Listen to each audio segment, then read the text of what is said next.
I'm going to do a cologne commercial, and it's going to be called Dennis Balls. Subscribe. Subscribe, cologne. The wind in my hair. Subscribe. Feels like 1,000 likes upon a single post. Subscribe. Subscribe cologne from Dennis Ball Corporation. You can subscribe to subscribe. Okay, we're back. They tell me we're back.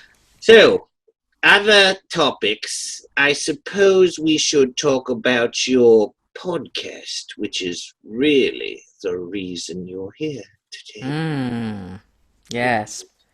So, what is it called? And tell me. And also, wait a minute. Hold on. Wait. You're not in your bathroom. No, not today. Don't you usually broadcast from the loo? I only broadcast from the lavatory when the audio needs to be completely perfect and there's chainsaws outside. Normally, I'm actually in my bedroom, in my boudoir. But Boudoir? I like that. I should call my bedroom the boudoir. Not Baby Ball's bedroom, though. He's not mature enough to have a boudoir. Yes. So, but you have no chainsaws today. No chainsaws today, no bass-heavy upstairs neighbors, so we're in a nice bubble of silence. Do they play good tunes at least, or no? They try to, sometimes, but it's more the atrocious mixing that offends me. It's like the four-man apocalypse happening on my head. And I'm going to explain this, viewers, everyone. She's saying they're so terrible at DJing. When they try to mix these beats together, I want to get a shot of you laughing. Because, like, when I'm really funny and I'm going on a tear, Zoom tends to cut away from my guests having a good laugh at my jokes, and it really... Thank you. So the DJs are so terrible at mixing the beats together that the conflicting beats sound like wild horses galloping across Shiggi's ceiling. Is that right? That's 100% on point. Goodness. See, I can translate. That's called code switching. I'm a DJ. I can be like, hey, man, what's up, dude? But then over here, I'm like, indubitably. Because I'm both a ball and also a cool DJ kind of guy. Or I know about this stuff like that. I have friends, you know. Yeah, friends. Friends in good places. I don't spin myself. Well, I do. Ready?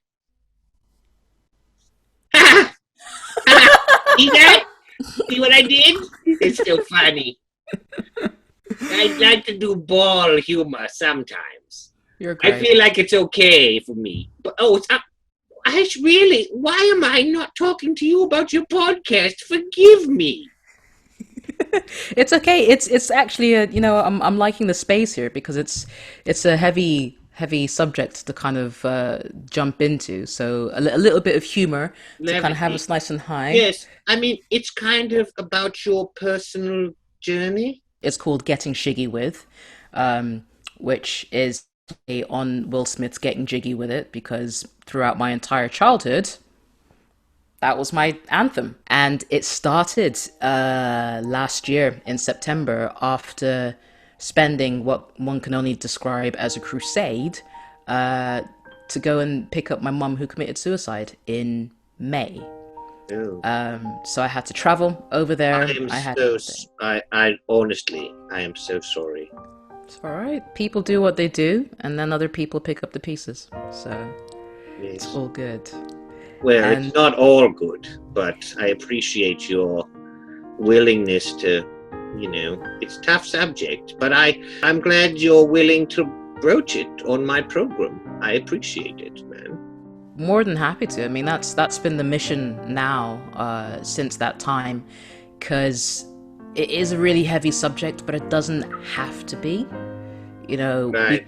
if we all manage our emotions and just talk and just express our feelings and express our being uncomfortable, it's okay to say, I feel really uncomfortable with this, but we're going to carry on. Yes. So the podcast was actually my form of therapy after I came back. So the first episode is called Suicide Happened on a Monday, because that's what happened. My mom committed suicide on a Monday.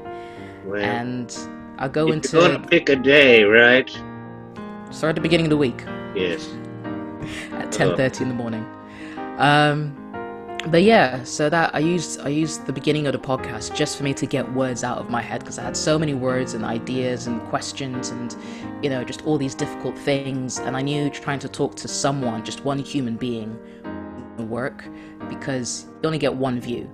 So I just decided, put it out in the ether and not expect a response back, which is actually really good. It's archived, so your thoughts, your first week, they're there for anyone to discover and glean insights from. Exactly, and that's what's been happening. It's the first episode is still the biggest grossing episode with views, and every week there's at least 20 people listening to it, which is mad. Because I don't promote it. I don't promote my podcast at all. It's just you are now. We're going to put the link in the comments, and I hope people will give it a listen. And I mean, you also talk about funny stuff a little bit, but not a little bit. I do. It's not. It wasn't intended to be a serious podcast, but what comes to mind on a Wednesday, because I do it live, just reactionary, kind of shoot from the hip. Sometimes things are funny. I'll talk about why I did 100 classes of Brazilian Jiu-Jitsu and why I'm obsessed with the number 100, because it's a nice clean. I like the sort of random bits about your life that are in there. I actually was listening to the program about the chainsaw guys and the recording from the loo and stuff. I thought it was cool. I like to think that we have something to say, Shuggy. You and I, Shiggy. Not Shuggy, for goodness sake. Yes. So, and have you had people reach out to you from your podcast saying thank you for your insights and whatnot? I have, yeah. So I heavily used Instagram whilst I was out there in May, just to kind of keep my head going. Instagram stories, because it's so throwaway. Like, it's just there for 24 hours and then it disappears. Right. And from Instagram into the podcast, it seems to be just kind of flipping back and forth between that and Facebook. There's this little nice kind of rhythm where people just send me a random message going, hey, I don't expect you to reply to this, but I just wanted to say thank you. And I'm just like, cool, my work's done. Yes, well, that's one. Have you thought about, writing, or is it really mostly just the podcast as a medium?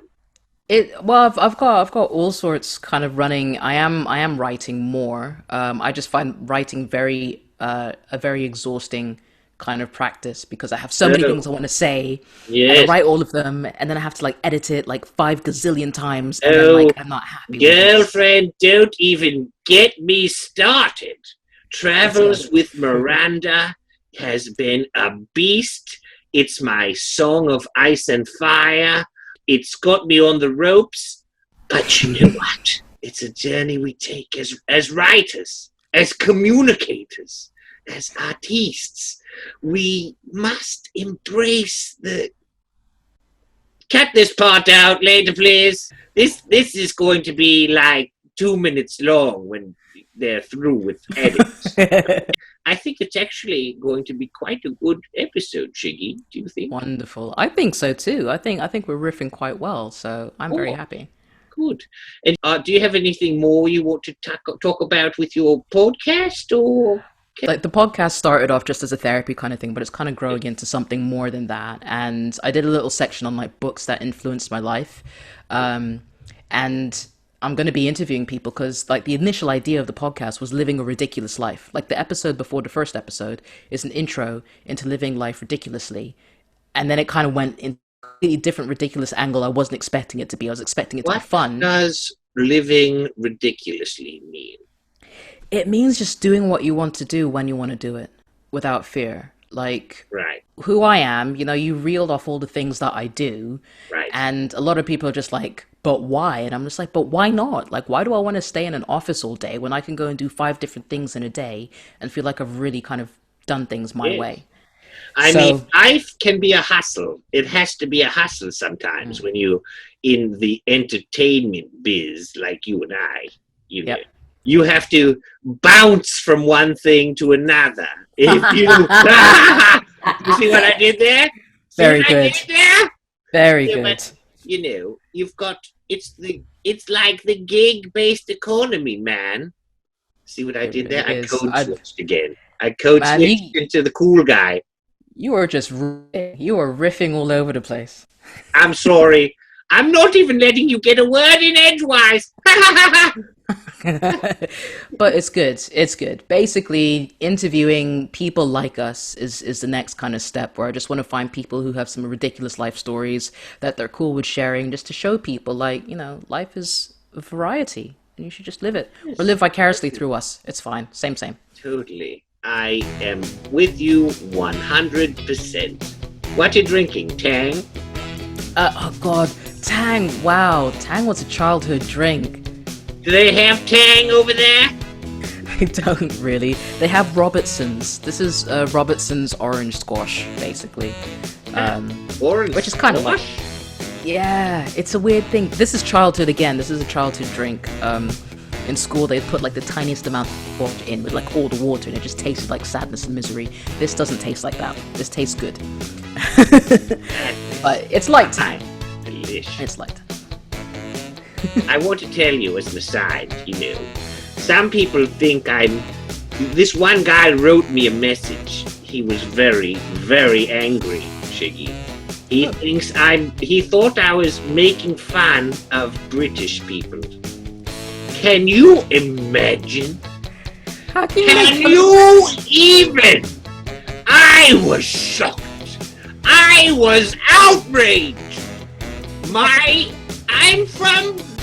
I'm not even going to say where I'm from. Because you know what? Mystery. Mystery is the key to all... I'm sorry. Cut this part out later, please. Cut it out later. Sorry, hold on. My cheeks hurt. Your cheeks hurt? Was someone spanking you?